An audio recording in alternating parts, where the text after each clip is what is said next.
Hi everyone, in today's lore video I'm going to ask what would the Lasgun be like to use. For this video I'll draw my experience as former rifleman in the Australian Army to help bring to life this topic, and I've done similar videos asking how realistic other aspects of the Astra Militarum is, and check out this playlist here to explore other topics like Astra Militarum artillery, the Chimera armoured personnel carrier, or Cadian war gear.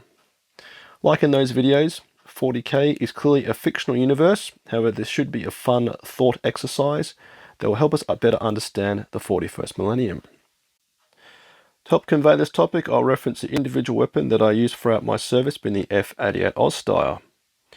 Doing this will help me better explore the Lasgun and give us reference points to dissect aspects of a Lasgun. So the Austeyr is a 5.56mm bullpup assault rifle, bullpup referring to the fact the magazine well is behind the trigger. It is a gas-operated selective fire weapon that weighs 4.1 kilos when carrying 30 rounds of ammunition that are in a plastic see-through magazine. It can be fitted with a bayonet that measures about 25 centimeters long, and the rifle itself measures 79 centimeters. It can be fitted with an array of accessories, with the most basic being a sling, different optics, night aiming device, flashlight, and an underslung grenade launcher. Being the primary service rifle of the Aussie Army, all soldiers are trained on its use, and as a rifleman I knew it intimately, and despite having left the Army 14 years ago, I'd have complete confidence today picking one up, rendering it safe, stripping and cleaning it, and firing the weapon. Now the Lasgun is clearly using a laser technology instead of a solid projectile being propelled via the detonation of gunpowder. This detonation has a side effect of heat, noise, and gas being produced. We can assume the Lasgun produces some heat, being at its muzzle, the body of the weapon where the laser charge is generated, or the battery, much like when your mobile phone is glitching and needs a reboot. Being a laser, it probably wouldn't produce anywhere near the noise of gunfire, with the exact sound it makes being anybody's guess. It is portrayed in animations and video games as a pew pew. Whatever the noise, it is important that it does actually produce a sound of some sort, or a recoil or equivalent. The importance of this is sensory feedback.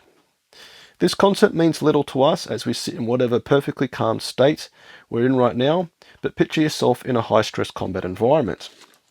You may be tired, hungry, thirsty, or all three. You are loaded up with kit and your body armor is uncomfortable.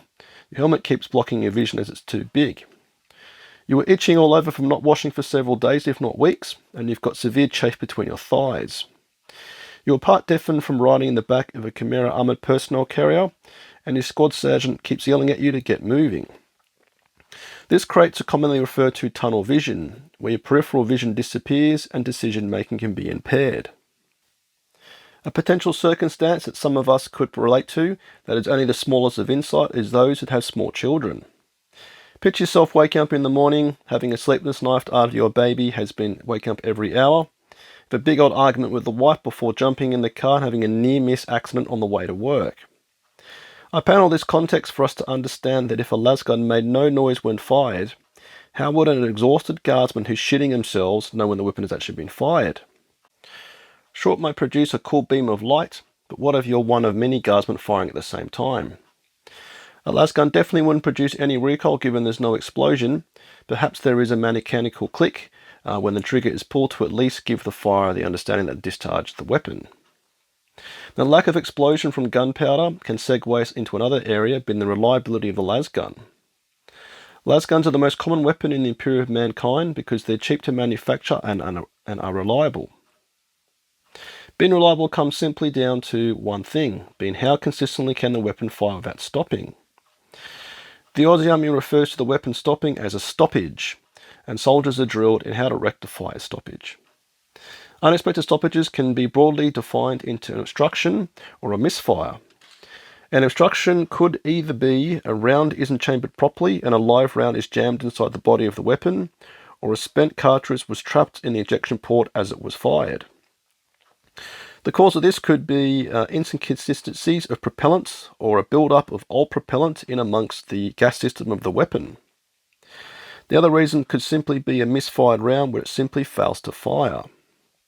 Now, neither of these circumstances would obviously occur with a lasgun, and not being a laser engineer, I have no idea what would cause a laser to stop firing, aside from the fact the battery is run flat. Now, using a battery as a magazine presents another area of discussion. As stated earlier, the Austeyr carries 30 rounds of ammunition, while the lasgun battery cell is capable of firing 150 rounds. This is obviously a huge amount more, and reducing the number of spare magazines that need to be carried, which lightens the burden of the load that a guardsman has to carry. Further to this, a battery can be recharged, which in theory means a unit of guardsmen would never need to be resupplied with ammunition.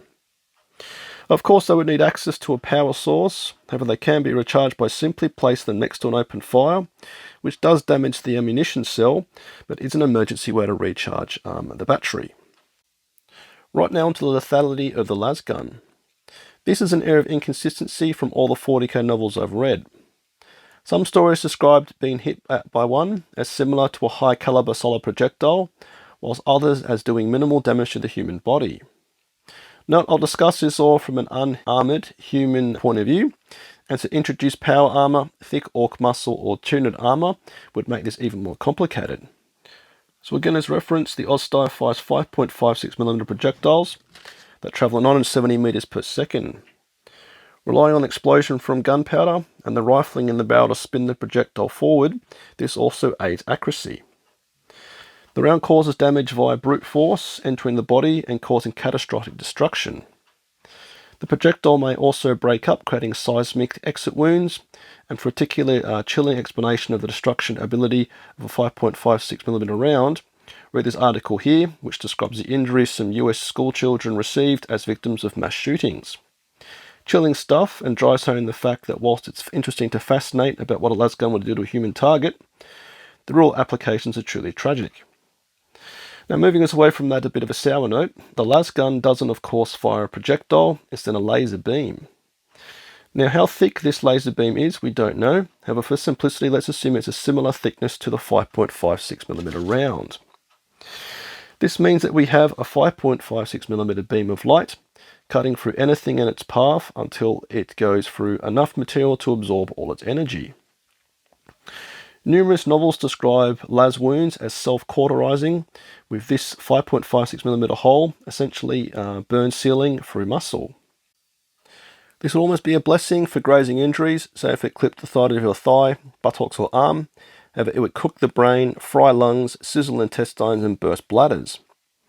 I'm no medical professional, but I'd assume a las wound would be comparatively more challenging to operate on, given it leaves burnt organs, bone and tissue within the body. I'd guess this would require additional tissue to be removed, making rejoin or whatever the part of the body back together particularly more challenging. How lovely. What we don't also know is the range of the lasgun. Again, as reference, the Austeyr has an effective range of 300 meters, with a standard 1.5 times sight that I used when I served. Effective range is very different to maximum range, being that the furthest range a normal soldier can apply consistent, accurate fire. It doesn't assume the soldier has improved optics or additional training, which of course could further the effective range. Well, it doesn't sound far. At 300 meters with a 1.5 times sight, a human figure is really fucking small. It takes a steady fire position, compensation for windage, and controlled breathing to hit the target consistently. I was by no means a talented marksman, but I really had to focus and concentrate to shoot at such distance. A common mistake soldiers would make when firing was to snatch a trigger, where they would preempt the firing of the weapon and pull the weapon off target right before they fired. This resulted in missing the target, as any deviation from the true point of aim results in the round veering further and further off target the further the target is away.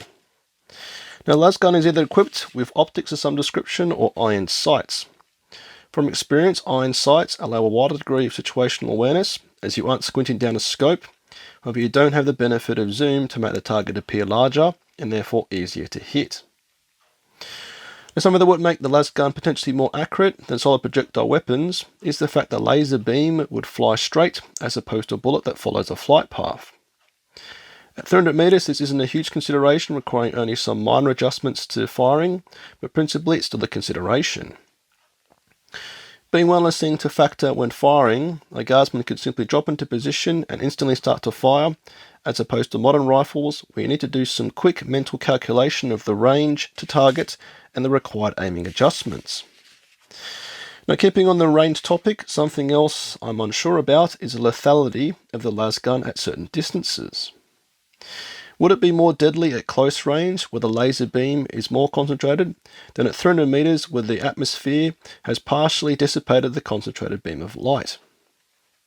At close range, would it cause more burn damage than at extreme ranges where maybe it wouldn't burn its way completely through the torso of a human?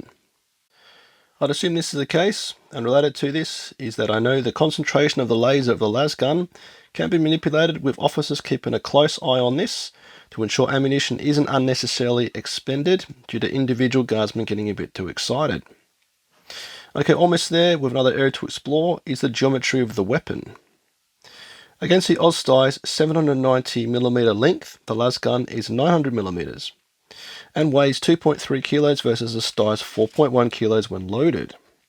So we've got a lighter, longer weapon that is less burdensome to carry, that when combined with the requirement of less spare magazines would make a big difference in weight carried. When a longer weapon is both good and bad. Being longer would help in bayonet fighting, giving the guardsman a longer reach, keeping slashing hormagaunts at bay, but its longer length means it requires additional handling when climbing over obstacles, moving through buildings, crawling through the jungle, operating in vehicles. I qualified on the Mag 58 7.62mm machine gun that is 1.3 meters long, so near double the length of the Steyr, and it felt like maneuvering a spear around compared to the Steyr. And very lastly, the thing to consider is the rate of fire of the Lasgun. At 220 rounds per minute, this is markedly much slower than the Steyr that fires about 700 rounds per minute. This will aid in the conservation of ammunition, but could limit its comparable lethality in close quarter battle, close country fighting, or ambushing. Firing on automatic was something we were trained to use very selectively in a few situations, including as lead scout on patrol, where they would mag dump at first contact to establish fire superiority, when lying in ambush, where each bloke would mag dump into the kill zone. Where a modern soldier would get out 30 rounds in about 3 seconds, a Lasgun would get out about 11 in the same time.